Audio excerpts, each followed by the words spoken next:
Assalamualaikum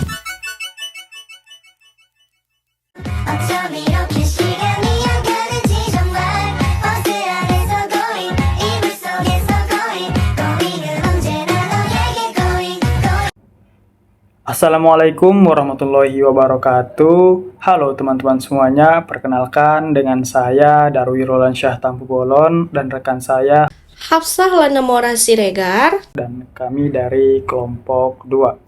Pada video kali ini izinkan kami untuk menjelaskan apa itu rasio profitabilitas serta dengan perhitungannya. Baiklah, langsung saja tanpa berlama-lama. Yang pertama yaitu pengertian rasio profitabilitas. Apa sih sebenarnya rasio profitabilitas tersebut? Jadi, rasio profitabilitas merupakan perbandingan untuk mengetahui kemampuan perusahaan dalam mendapatkan laba atau yang disebut dengan profit dari pendapatan atau earning terkait penjualan, aset, dan ekuitas atas dasar pengukuran tertentu. Slide selanjutnya yaitu adapun tujuan penerapan pada rasio profitabilitas. Yang pertama yaitu menghitung pemasukan laba perusahaan pada suatu periode akuntansi. Yang kedua, untuk menghitung perkembangan laba yang diperoleh dan dibandingkan dengan periode akuntansi yang telah lalu. Yang ketiga, untuk menghitung kemampuan perusahaan untuk mengembangkan modal yang digunakan, baik berasal dari modal pinjaman maupun modal sendiri. Yang keempat, yaitu untuk menghitung laba bersih yang didapatkan oleh perusahaan setelah dikurangi oleh pajak dengan modal sendiri. Dan yang terakhir ataupun yang kelima, yaitu menilai posisi laba yang didapatkan oleh perusahaan dengan yang didapatkan oleh periode sebelumnya. Adapun slide selanjutnya yaitu mengenai manfaat rasio profitabilitas. Kami merangkum beberapa manfaat rasio profitabilitas, yaitu ada 5. Yang pertama, untuk mengetahui perhitungan laba perusahaan dari suatu periode akuntansi tertentu. Yang kedua, untuk mengetahui besarnya perkembangan nilai laba perusahaan dari waktu ke waktu. Yang ketiga, untuk mengetahui posisi laba perusahaan tahun ini dan dibandingkan dengan periode akuntansi sebelumnya. Yang keempat, yaitu untuk mengetahui besarnya laba bersih perusahaan setelah dikurangi dengan pajak. Yang kelima atau yang terakhir yaitu untuk mengetahui seberapa produktif perusahaan tersebut dalam mengolah modal sehingga memperoleh laba serta keuntungan. Baiklah, pada slide ini kami merangkum beberapa jenis-jenis rasio profitabilitas dan kami merangkum ada 4, yaitu gross profit margin, yang kedua return on asset atau ROA, yang ketiga net profit margin atau NPM, dan yang terakhir yaitu return on equity atau yang disingkat dengan ROE. Baiklah teman-teman semuanya, jadi dalam rasio profitabilitas ini nilainya yang tinggi akan memiliki nilai yang baik. Pada rasio ini bisa membandingkan dengan standar industri atau dengan industri sejenis agar dapat memberikan perbandingan persaingan nilai rasio di pasar. Baiklah, itu saja dari saya dan slide selanjutnya akan dijelaskan oleh rekan saya. Halo teman-teman, kali ini saya akan membahas cara menghitung dan menganalisis rasio keuangan, terutama pada rasio profitabilitas. Untuk menghitung rasio tersebut, kita memerlukan laporan keuangan dari perusahaan tersebut. Di sini kami mengambil contoh laporan keuangan dari perusahaan PT Unilever Indonesia Tbk pada tahun 2018. Langsung aja di-download. Kita menggunakan laporan posisi keuangan dan laporan laba rugi dalam jutaan rupiah. Nah, langsung saja masuk ke bagian pertama, namanya gross profit margin. Rasio ini mengukur tingkat perusahaan untuk mencapai laba kotor yang dihasilkan berdasarkan pada penjualan yang diperoleh. Adapun rumus gross profit margin yaitu penjualan dikurang harga pokok penjualan atau HPP dibagi penjualan dikali 100%. Gross profit margin memiliki standar industri sebesar 30%. Di sini kita mendapatkan nilai penjualan sebesar Rp41.802.073 dikurangi nilai harga pokok penjualan yang dimana sebesar Rp20.709.800 dibagi dengan Rp41.802.073 lalu dikali 100%. Maka, dapatlah hasil gross profit margin pada PT Unilever Indonesia Tbk sebesar 50%. Artinya, untuk setiap Rp1 penjualan memberikan penghasilan kotor 50%. Selanjutnya, kita akan membahas mengenai net profit margin. Rasio ini mengukur tingkat perusahaan untuk mencapai laba bersih yang dihasilkan berdasarkan penjualan. Dengan rumus yaitu laba setelah pajak dibagi penjualan dikali 100%. Net profit margin memiliki standar industri sebesar 20%. Langsung saja kita hitung berapa sih rasio net profit margin PT Unilever Indonesia Tbk pada tahun 2018. Di sini kita lihat laba setelah pajak sebesar Rp9.109.445 dibagi dengan penjualan sebesar Rp41.802.073 dikali 100%. Maka dapatlah hasil net profit margin sebesar 22%. Artinya, untuk setiap Rp1 penjualan memberikan penghasilan bersih 22%. Selanjutnya, kita membahas mengenai return on asset atau ROA. Rasio ini mengukur tingkat perusahaan untuk mencapai laba bersih yang dihasilkan berdasarkan aset. Adapun rumus return on asset atau ROA yaitu laba setelah pajak dibagi total aset dikali 100%. Dengan standar industrinya 30%. Sekarang kita hitung berapa ROA PT Unilever Indonesia Tbk. Nah, di sini terdapat laba setelah pajak sebesar Rp9.109.445 dibagi dengan total aset yaitu Rp19.522.970 dikali 100%. Maka dapatlah hasil ROA sebesar 47%. Artinya, untuk setiap Rp1 aset memberikan penghasilan bersih 47%. Yang terakhir ada return on equity atau ROE. Rasio ini mengukur untuk kemampuan yang dimiliki oleh perusahaan dalam modal yang dimiliki dengan menghasilkan seberapa besar yang diperoleh untuk pendapatan bersih perusahaan. Rumus return on equity atau ROE yaitu laba setelah pajak dibagi total modal dikali 100%. ROE memiliki standar industri sebesar 40%. Nah, sekarang kita hitung ROE dari PT Unilever Indonesia pada tahun 2018. Terdapat laba setelah pajak sebesar Rp9.109.445 dibagi dengan total modal Rp7.578.133 dikali 100%. Maka hasilnya sebesar 120%. Artinya, untuk setiap Rp1 modal memberikan penghasilan bersih 120%. Nah, selanjutnya, kami membuat perbandingan rasio profitabilitas selama 5 tahun. Di sini ada gross profit margin dari tahun 2018 sampai 2022. Dari perhitungan gross profit margin pada tabel yang telah kita buat perhitungannya, menunjukkan bahwa mengalami peningkatan dan penurunan. Peningkatan dikarenakan peningkatan harga jual yang meningkat, begitu juga dengan sebaliknya. Di sini, nilai gross profit margin pada tahun 2018 adalah 50%.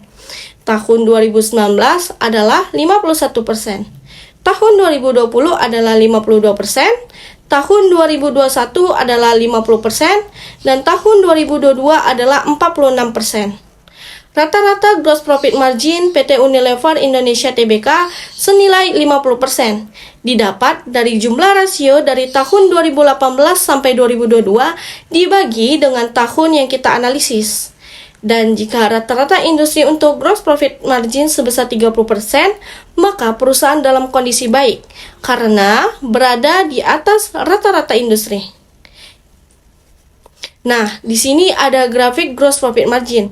Berdasarkan grafik tersebut, dapat dilihat bahwa gross profit margin pada tahun 2018 adalah sebesar 50%. Kemudian, pada tahun 2019 terjadi kenaikan dari tahun sebelumnya sebesar 1%, yaitu menjadi 51%. Lalu, pada tahun 2020 terjadi kenaikan lagi sebesar 1%, yaitu menjadi 52%. Namun, pada tahun 2021 terjadi penurunan rasio sebesar 2%, yaitu menjadi 50%, dan pada tahun 2022 kembali terjadi lagi penurunan rasio sebesar 4%, sehingga menduduki angka 46%. Dari uraian tersebut, dapat disimpulkan bahwa pada tahun 2018 sampai 2022, keadaan gross profit margin pada PT Unilever Indonesia Tbk cukup stabil dalam profit. Hal itu disebabkan karena pada rasio ini dari tahun ke tahunnya selama 5 tahun belakangan ini berada di atas standar industri yang menandakan perusahaan itu mampu mengelola penjualan untuk menghasilkan laba kotor. Selanjutnya, kita membahas net profit margin. Dari perhitungan net profit margin pada tabel menunjukkan bahwa mengalami peningkatan dan penurunan. Penurunan dikarenakan pendapatan menurun. Nilai net profit margin pada tahun 2018 adalah 22%, tahun 2019 adalah 17%, tahun 2020 adalah 17%, tahun 2021 adalah 15%, dan tahun 2022 adalah 13%. Rata-rata net profit margin PT Unilever Indonesia Tbk senilai 16,8%. Dan jika rata-rata industri untuk net profit margin 20%, maka perusahaan dalam kondisi tidak baik karena berada di bawah rata-rata industri. Oleh karena itu, disarankan perusahaan harus menaikkan harga yang tidak mengurangi volume penjualan. Nah, di sini ada grafik net profit margin. Berdasarkan grafik, dapat dilihat bahwa net profit margin pada tahun 2018 adalah sebesar 22%. Kemudian, pada tahun 2019 terjadi penurunan dari tahun sebelumnya sebesar 5%, yaitu menjadi 17%. Lalu pada tahun 2020 tidak terjadi kenaikan atau penurunan rasio. Namun, pada tahun 2021 terjadi penurunan rasio sebesar 2%, yaitu menjadi 15%. Dan pada tahun 2022 kembali terjadi lagi penurunan rasio sebesar 2%, sehingga menduduki angka 13%. Dari uraian tersebut dapat disimpulkan bahwa pada tahun 2018 sampai 2022, keadaan net profit margin pada PT Unilever Indonesia Tbk tidak stabil dalam profit. Hal itu disebabkan karena pada rasio ini dari tahun ke tahunnya selama 5 tahun belakangan ini berada di bawah standar industri yang menandakan perusahaan itu tidak mampu mengelola penjualan untuk menghasilkan laba bersih. Selanjutnya, kita membahas return on asset atau ROA. Dari perhitungan ROA pada tabel di atas menunjukkan bahwa mengalami penurunan. Penurunan dikarenakan penurunan penjualan sehingga laba menurun. Nilai return on asset pada tahun 2018 adalah 47%, tahun 2019 adalah 36%, tahun 2020 adalah 35%, tahun 2021 adalah 30%, dan tahun 2022 adalah 29%. Rata-rata return on asset atau ROA PT Unilever Indonesia Tbk senilai 35,4%. Dan jika rata-rata industri untuk return on asset 30%, maka perusahaan dalam kondisi baik karena berada di atas rata-rata industri. Selanjutnya, ada grafik return on asset. Berdasarkan tabel grafik, dapat dilihat bahwa ROA pada tahun 2018 adalah sebesar 47%. Kemudian, pada tahun 2019 terjadi penurunan dari tahun sebelumnya sebesar 11%, yaitu dari 47% menjadi 36%. Pada tahun 2020 terjadi penurunan rasio sebesar 1% sehingga menduduki angka 35% dan terjadi penurunan lagi di tahun 2021 sebesar 5% menjadi 30%. Terjadi penurunan kembali pada tahun 2022 sebesar 1% sehingga menjadi 29%. Dari uraian tersebut dapat disimpulkan bahwa pada tahun 2018 sampai 2021, keadaan return on asset pada PT Unilever Indonesia Tbk cukup stabil dalam profit. Hal itu disebabkan karena pada tahun tersebut kondisi perusahaan berada di atas standar industri yang menandakan perusahaan itu mampu mengelola aset untuk menghasilkan laba. Namun, pada tahun 2022, perusahaan tersebut belum mampu mengelola aset untuk menghasilkan laba, sehingga terjadi penurunan profit. Terakhir, kita akan membahas mengenai return on equity atau ROE. Dari perhitungan return on equity pada tabel di atas menunjukkan bahwa mengalami peningkatan dan penurunan. Peningkatan dikarenakan laba meningkat dan penurunan dikarenakan laba menurun. Nilai return on equity atau ROE pada tahun 2018 adalah 120%, tahun 2019 adalah 140%, tahun 2020 adalah 145%, tahun 2021 adalah 133%, dan tahun 2022 adalah 134%. Rata-rata ROE pada PT Unilever Indonesia Tbk senilai 134,4%, dan jika rata-rata industri untuk return on asset 40%, maka perusahaan dalam kondisi baik karena berada di atas rata-rata industri. Selanjutnya, pada grafik return on equity atau ROE, berdasarkan tabel grafik dapat dilihat bahwa return on equity pada tahun 2018 adalah sebesar 120%. Pada tahun 2019 terjadi kenaikan dari tahun sebelumnya sebesar 20%, yaitu menjadi 140%. Kemudian, pada tahun 2020 kembali terjadi kenaikan rasio sebesar 5%, yaitu dari 140% menjadi 145%. Akan tetapi, pada tahun 2021 mengalami penurunan sebesar 12%, yaitu menjadi 133%, dan pada tahun 2022 mengalami kenaikan sebesar 1%, sehingga menduduki angka 134%. Dari uraian tersebut dapat disimpulkan bahwa pada tahun 2018 sampai 2022, keadaan return on equity pada PT Unilever Indonesia Tbk cukup stabil dalam profit. Hal itu disebabkan karena pada rasio ini berada di atas standar industri yang menandakan perusahaan itu mampu mengelola modal untuk menghasilkan laba. Baiklah teman-teman semuanya, terima kasih telah mendengarkan dan penjelasan materi dari kami. Dan kami mengambil kesimpulan bahwasannya berdasarkan perhitungan dan analisis yang telah dilakukan terhadap laporan keuangan, maka kami dapat menyimpulkan bahwasannya rasio profitabilitas berdasarkan gross profit margin pada PT Unilever Indonesia Tbk dalam kondisi baik. Hal ini dibuktikan dengan peningkatan harga jual net profit margin pada PT Unilever Indonesia Tbk dalam kondisi kurang baik. Dan juga hal ini dibuktikan dengan menurunnya nilai rasio dari tahun 2018 hingga 2022 dan menurun secara signifikan di tahun 2022.